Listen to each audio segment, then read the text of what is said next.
नाव अमायरा चव्हाण, वय 11 वर्ष. मला पुस्तक खूप वर्षांपासून लिहायचं होतं. आय थिंक मी पहिलीत होते तेव्हा पुस्तक लिहायचं ठरवलं. मला ऑलवेज फिक्शन ॲडव्हेंचर लिहायचं होतं, म्हणून थोडंसं फ्लॅश आउट करायला इन्स्पिरेशन घेतलं इकडनं तिकडनं आणि झालं. कॅरेक्टर्स फॉर्म झाले, त्यांना डेव्हलप करताना करताना नवीन प्लॉटचे आयडियाज पण सुचले. मग सुरू केलं लिहायला, परत परत लिहिलं आणि झालं.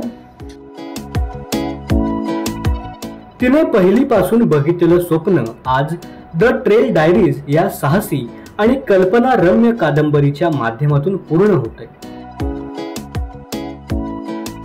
पण तिला आम्ही प्रोत्साहन कायमच देत आलो आणि याच्या पुढेही देणार आहोत की तू लिही, तुला जे लिहायचं आहे, व्यक्त व्हायचं तू व्यक्त हो.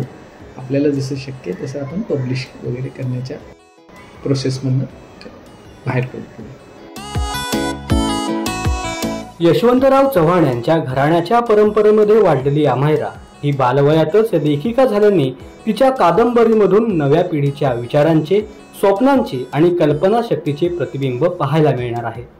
आई म्हणून मला असं वाटतं जशी ती माझी मुलगी आहे तसं तिलाही स्वतःला असं वाटतं की अरे हे माझं काहीतरी बेबी आहे आणि हे पूर्णत्वास येते. ती पण खूप क्युरियस आहे, अँक्शस आहे. तशीच मी सुद्धा त्याबाबत आहे, कारण ती माझ्या मुलीचं ते पहिलं असं काहीतरी उमलतंय, पहिलं येतंय. सो मलाही खूप त्याच्याबद्दल उत्सुकता आहे.